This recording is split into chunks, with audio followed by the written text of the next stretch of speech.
Bien, hermanos, vamos a meditar en lo que nos dice Dios hoy a través de su palabra. No sin antes, pedirles algo. Cuando contestemos el Salmo, no sé si es mi impresión, pero suena como de manera muy mecánica, ¿no? Por ejemplo, nuestra hermana Silvia ahora dijo, todos contestamos, confía en el Señor y haz el bien.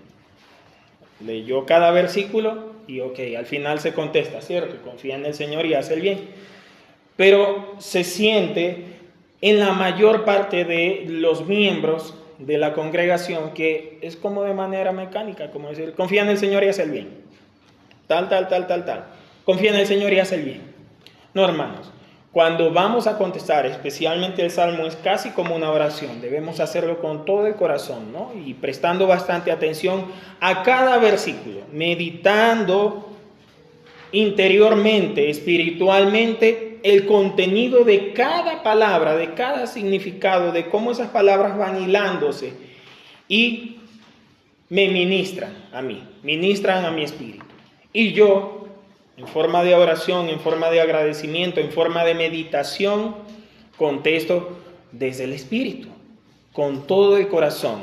Confía en el Señor y haz el bien. Así de simple, ¿sí? Que no sea de manera mecánica. Tratemos de disfrutar, justo de esto hablan las lecturas el día de hoy, de disfrutar, de aprovechar esos momentos especiales de intimidad que tenemos con Dios. Como por ejemplo los domingos, la Santa Eucaristía, ¿no? Que siempre tenemos a las 10. Bien, justamente hablando de esto del Salmo, vamos a ubicarnos en esa lectura como inicio de este sermón, de esta homilía, de esta predicación. El título del sermón del día de hoy es El amor genuino. El amor genuino. ¿Saben ustedes qué significa la palabra genuino? Ok, muy bien. ¿Qué más? Verdadero, legítimo, auténtico. Por ejemplo, yo me voy a comprar un cinturón o una cartera y dicen, no, esto es cuero genuino. Quiere decir que es cuero del bueno, que no es sintético y qué sé yo, tomaron de algún animal de pura sangre, etc.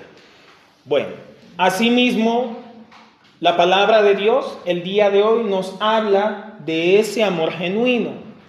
Nos pone varios ejemplos, nos pone varias formas en las cuales nosotros podemos aplicar ese amor con Dios, primeramente, y en segundo lugar con nuestro prójimo. Nos dice el versículo 3 del Salmo 37, confía en Yahvé y haz el bien. A nosotros acá nos pone a consideración este versículo número 3, acciones concretas de bondad hacia los demás. Debemos en todo momento confiar en Dios, confiar en que nuestro Padre Celestial quiere cada día lo mejor para nosotros y hacer el bien a los demás. ¿Cómo yo hago el bien a los demás? Pues sencillo, hablando a espaldas de los demás, ¿verdad? Siendo mezquino. Me equivoqué, ¿no? ¿Sí? No, hermanos. Por el contrario, tengo que ser generoso, tengo que tratar de que si tengo un problema con mi hermano, con mi hermana, no me parece esto, no me parece aquello, tratar de solucionar eso con esa persona. Todos esos problemas que me aquejan. Presentarlos a Dios en oración y en segundo lugar, hablando con mi prójimo. Nos añade el versículo 3, habitarás en este mundo y serás apacentado en sus bendiciones.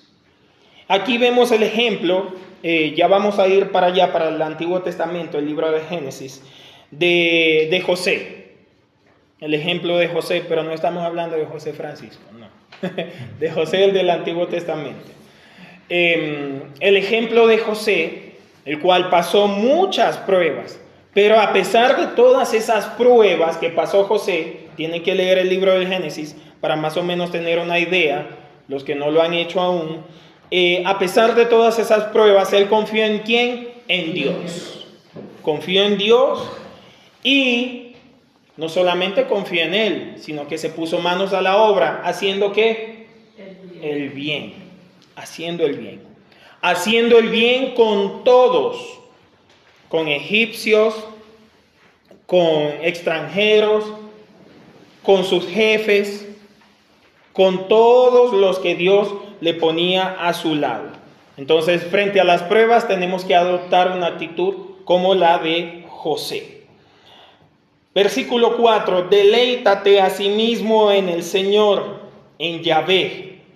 Esta palabra deleítate viene del hebreo anak, que significa disfrutar o encontrar placer. Ojo, muchas veces nosotros interpretamos placer de dos maneras. La primera es con connotaciones sexuales. Y la segunda es que todo placer es malo. No, que eso se trata de hedonismo puro. No. Debe ser un placer en disfrutar, en deleitarnos, en tener esa intimidad con Dios.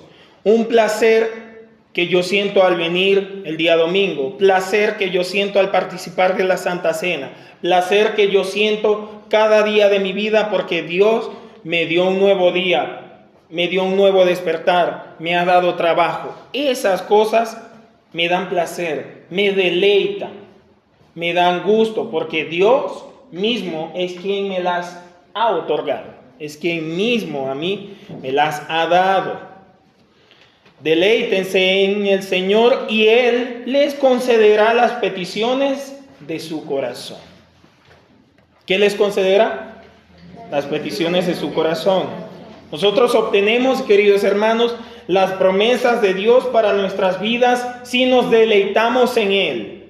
No si nos deleitamos en placeres sexuales, en placeres carnales, no si nos deleitamos única y exclusivamente en el trabajo. Quiere decir que por eso nos vamos a descuidar y vamos a trabajar como sea o vamos a tratar a las personas como sea. No, pero tiene que estar Dios como lo primero en nuestras vidas. Cada día de nuestras vidas Dios debe ocupar el primer lugar. Y ocupa el primer lugar pues meditando en su palabra, viniendo a la celebración de la Santa Eucaristía. Aquellas personas que nos escuchan, siempre hacemos la grabación de los sermones, que nos escuchan y que por algún motivo no puedan asistir, bueno, no puede venir para acá, para Izamba, para Ambato, desde donde esté. Desde La Tacunga, desde Baños, desde la ciudad donde esté, desde el país donde esté, asista a una iglesia, congréguese, deleítese en el Señor y Él le va a conceder las peticiones de su corazón. No podemos pedir sin darle nada a cambio a Dios, que Él no necesita nada, pero necesitamos alimentarnos de su palabra. Versículo 5, encomienda al Señor tu camino y confía en Él y Él hará. Aquí tenemos dos cosas en este versículo número 5. Tenemos planes y decisiones. ¿Cuáles, hermano y hermana, son sus planes? ¿Qué tiene usted fijado como meta para su vida? Los adolescentes, seguro estudiar en la universidad una vez que se gradúen del colegio. Los adultos, conseguir el trabajo tan anhelado dentro de la profesión que usted ha estudiado previamente. ¿Cuáles son esas metas? ¿Cuáles son esos objetivos? ¿Cuáles son esas decisiones que usted necesita tomar o está tomando? Mediten interiormente y encomienden esos planes y todas decisiones ¿a quién? Al Señor, a Dios. Confiemos en Él y Él hará. Esto nos lleva igualmente al versículo 6, que es consecuencia de esto anterior del versículo 5, de encomendar todas las cosas a Dios. Nos dice, y Él exhibirá su justicia como la luz y su derecho como el mediodía. Guarda silencio ante el Señor, versículo 7, y espéralo con paciencia. ¿Cómo debemos esperar a Dios? Con paciencia. Esa es una virtud que sí cuesta bastante que nosotros la logremos alcanzar. la virtud de la paciencia, esperar en Dios. Nosotros solemos ser unas personas bastante desesperadas al momento de querer ver un cambio en nuestras vidas, de querer lograr algo, y lo que muchas veces se nos olvida es que todo es paso a paso y que todo es según el tiempo de Dios. No olvidemos, como dice un sabio aforismo, un sabio dicho por ahí, coloquial, del apuro solo queda el cansancio. No nos apuremos, tengamos paciencia, esperemos en Dios, guardemos silencio, no nos apresuremos. Continúa diciendo el Salmo: no te enojes a causa de aquel que prospera en su camino, a causa del hombre que maquina intrigas. Es decir, todos esos versículos, desde el 7, el 8, el 9 y el 10, nos habla de aquellas personas que supuestamente prosperan y no tienen a Dios en sus vidas. Nosotros no medimos nuestro avance, no medimos nuestro éxito, no medimos nuestro bienestar comparándonos con los demás, sino a la luz de la palabra de Dios, de lo que Él quiere para nuestras vidas. Y lo que Él primero quiere es que seamos pacientes, como nos dice el versículo anterior. Ser pacientes como José. Esto nos lleva inmediatamente a la lectura del Génesis. ¿Cómo fue esta historia tan bella, tan hermosa de José? Pues sencillo, sus hermanos, ¿qué fue lo que hicieron con él por envidia? Lo vendieron como esclavo y se lo llevaron a Egipto. Posteriormente, José, cumplió sus tareas como esclavo, se ganó el aprecio de sus amos, de sus jefes, se ganó el aprecio del mismo faraón y llegó a ser el número 2 en el gobierno egipcio. Un extranjero llegó a ser el número 2. No pasó en autoridad al faraón, porque el faraón no era considerado solamente como un presidente o un primer ministro.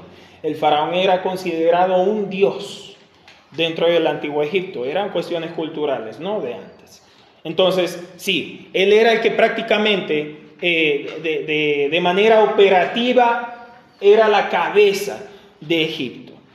Y bueno, Dios lo puso allí, lo llevó y permitió que le sucediera todo lo que le sucedió por algo, incluyendo la tentación en la cual él cayó. No cayó, estén atentos. No cayó. ¿Cuál tentación fue?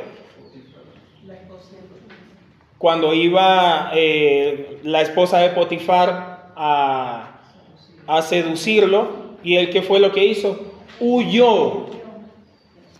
Se fue de allí. Él no dijo, voy a llegar hasta aquí porque creo que hasta ahí solo unos besitos. No.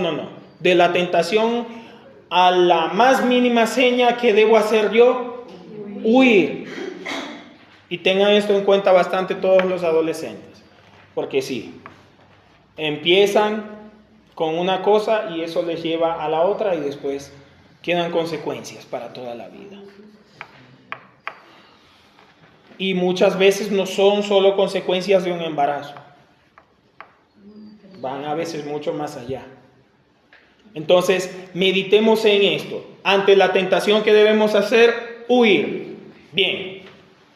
José fue paciente, José esperó en Dios, se deleitó en Él, hizo el bien, como nos dice el primer versículo del Salmo: confía en el Señor y haz el bien. Confió en el Señor e hizo el bien y llegó a ser el número 2 en Egipto.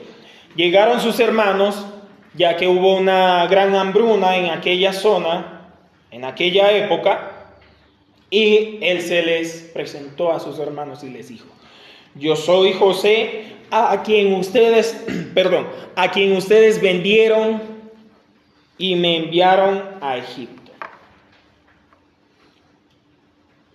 En versículos anteriores, él como ser humano, sí, se sentía molesto, se sentía decepcionado. No estamos exentos de sentirnos mal emocionalmente, decepcionados, con ira, con enojo, porque alguien nos ha hecho el mal. Y más adelante vamos a hablar de esto, de hacer el mal, de que nos hagan el mal, perdón, y pagar con bien. Pero él meditando, orando a Dios, les dijo: yo soy su hermano José, a quien ustedes vendieron. Pero la forma en la que lo dijo en ese momento, estamos completamente seguros que fue una forma de agradecimiento, incluso hacia sus hermanos. ¿Por qué? Pues porque Dios permitió que sucediera para que posteriormente, cuando estuvieran pasando crisis, la familia, el pueblo suyo, que era lo que iba a hacer José, les ayudara. A su pueblo, a su patria. Dice el mismo José: ustedes me enviaron acá, pero es Dios, la verdad, quien me puso aquí para preservar la vida de ustedes. Es quien me puso delante de ustedes. Todo, querido hermano y hermana, lo que nosotros creemos que es para mal, Dios lo cambia para bien. Tenga paciencia, hermano. Tenga paciencia, hermano. ¿Qué está usted esperando de Dios? Tal vez está en este momento diciendo: pero Dios no me da esto, no me da aquello, yo quiero esto, yo quiero aquello, no lo alcanzo, no me lo da. Tenga paciencia. Muchas veces perdemos cosas o no alcanzamos cosas todavía, y cuando llegan o vienen de otra manera, ahí es que maduramos, ahí es que nos damos cuenta: por eso Dios no permitió esto, no me dio aquello, porque quería algo incluso mejor de lo que yo quería para mí. Él tuvo, como se usa bastante este término, estas dos palabras en la actualidad, en todo momento una actitud positiva. ¿Sí? Esa palabra está de moda, especialmente ahora, en esta época. Una actitud positiva frente a todas las dificultades que se le presentaron, incluso ya estando en Egipto, ya siendo un servidor de autoridades egipcias del mismo faraón. Fíjense lo que les dice José: así que no me enviaron ustedes acá, sino Dios. Es Dios quien a usted le está poniendo allí donde está. Por algo es. Por algo es. Y quizás algunos se preguntarán: ¿y cómo así se está hablando de José?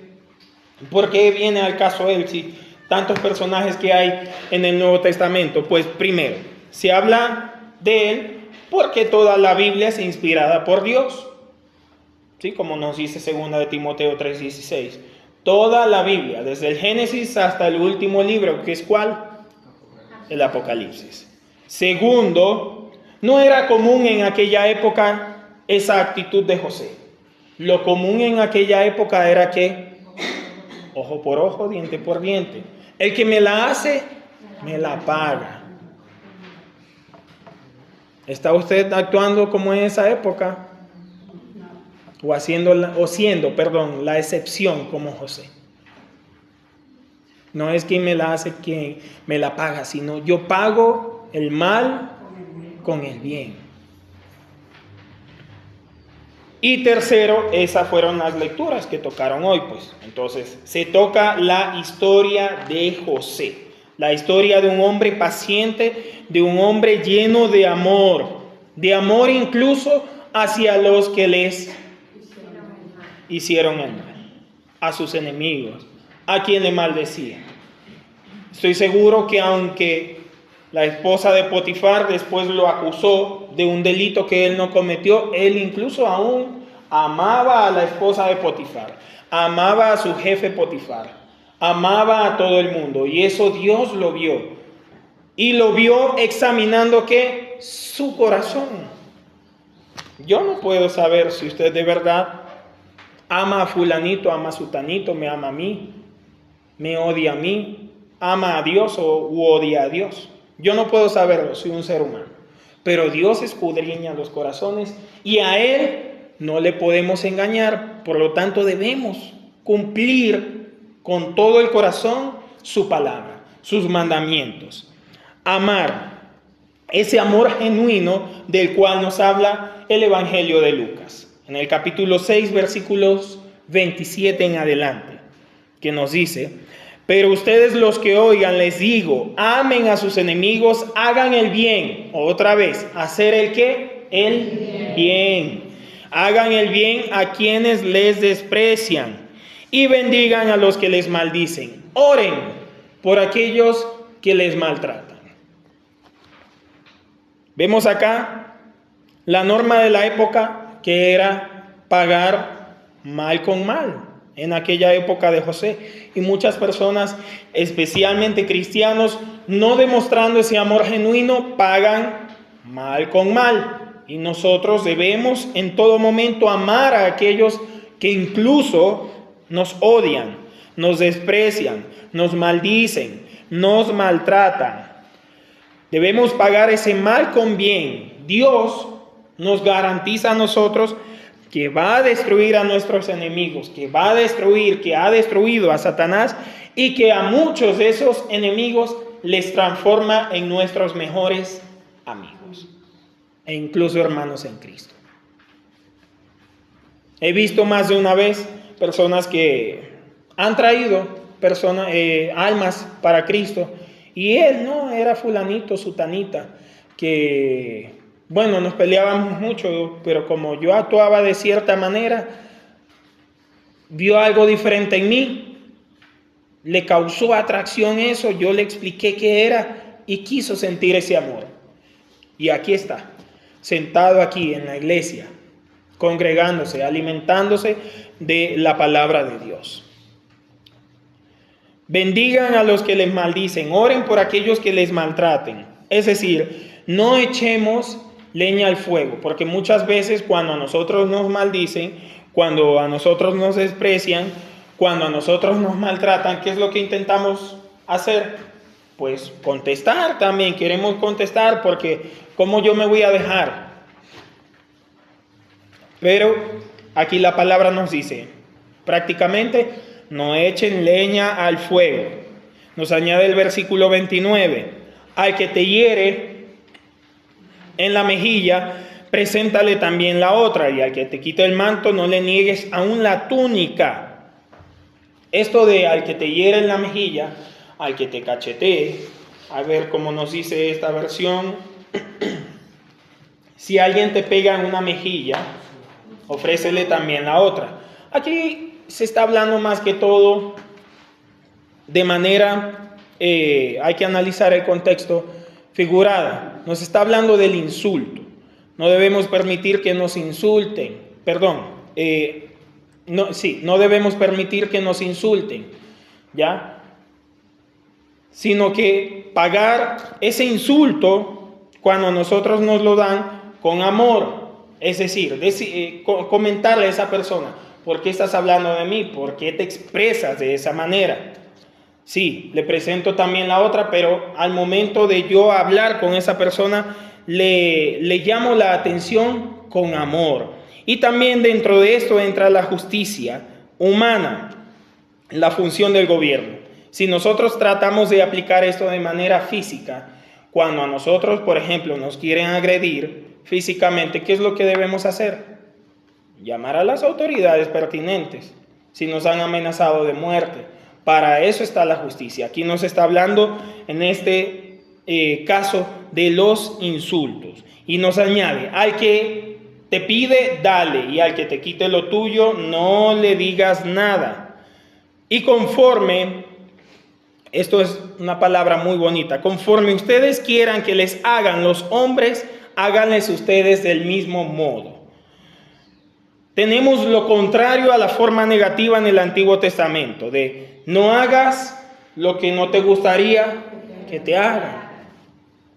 Pero aquí Jesucristo le da la vuelta a eso, transformando, haciendo un cambio de 180 grados, un giro de 180 grados a ese precepto, y dice, conforme ustedes quieren que les hagan, también ustedes hagan. ¿Cómo quisieran ustedes ser tratados por los demás?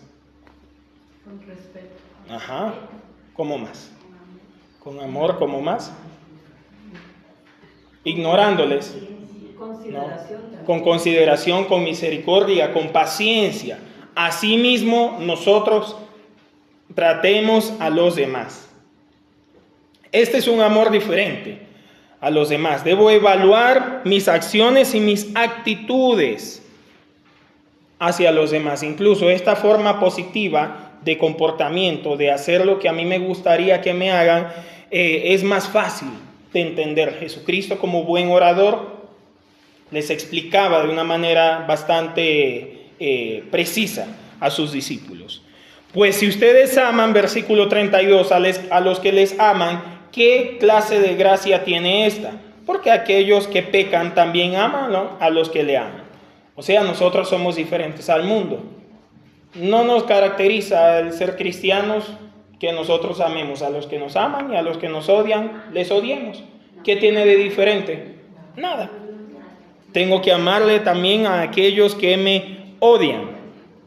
Y hagan el bien también. Y si hacen el bien, a los que hacen el bien, ¿qué clase de gracia tiene esta? Ninguna tampoco. De nosotros, de los cristianos, hermanos y hermanas, Dios y también las personas esperan más de uno. ¿Estoy haciendo yo la diferencia? ¿Estoy logrando yo que esa persona que está en la calle diga, se le ve algo diferente a él, se le ve algo diferente a ella? ¿Qué es? Tiene a Dios en su vida, a Cristo en su corazón. Trasciende lo natural, lo normal, lo de este mundo, y se asemeja al amor genuino, al amor de Dios.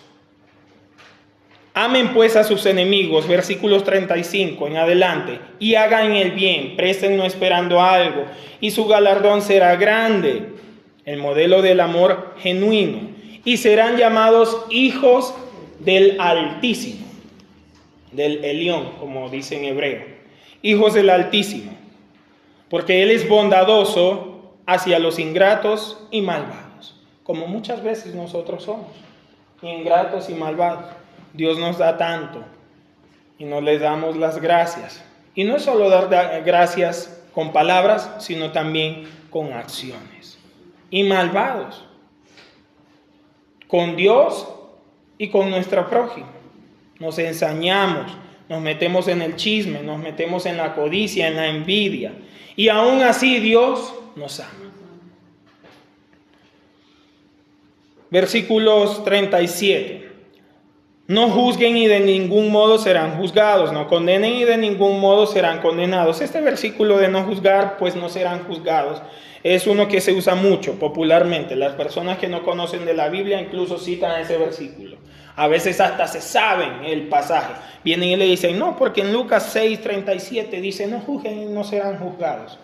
Es el único versículo que se saben para excusar sus pecados, para excusar sus faltas frente a Dios y frente a su prójimo. Creen que es una aceptación universal, de que usted puede hacer lo que le da la gana, pero no.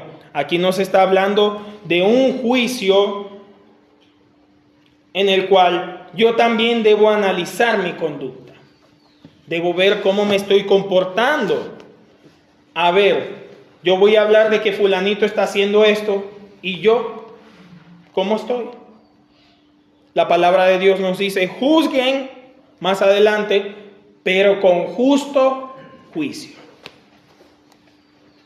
No es un juicio con venganza, es un juicio para examinarme igualmente a mí mismo si yo estoy cayendo también en ese pecado. Porque el mismo Jesús, el mismo Dios, es un Dios de misericordia, pero también un Dios justo que dice, yo pagaré, mía es la venganza. Perdonen y serán perdonados. Como el Padre nuestro perdona nuestras deudas, nuestras ofensas, así como también perdonen. Es difícil, pero el perdón a nosotros nos da una paz indescriptible. Cuando perdonamos a nuestro prójimo, aquellas cosas que ellos han hecho contra nosotros, sí, nos da mucha, mucha paz. Tranquilidad, olvidamos, pasamos la página. Amemos, nos dice, den y se les dará. Amen, ¿sí? Medida buena, apretada en sus vidas. Sean generosos, no solo materialmente, sino también espiritualmente, emocionalmente. Meditemos en todo esto que nos dice. Queridos hermanos, hoy Dios a través de su palabra. Solo debemos, en esto de juzgar, solo debemos juzgar la conducta de otro cuando somos conscientes de que nosotros mismos seremos juzgados. Y debemos considerar cómo nos gustaría ser juzgados.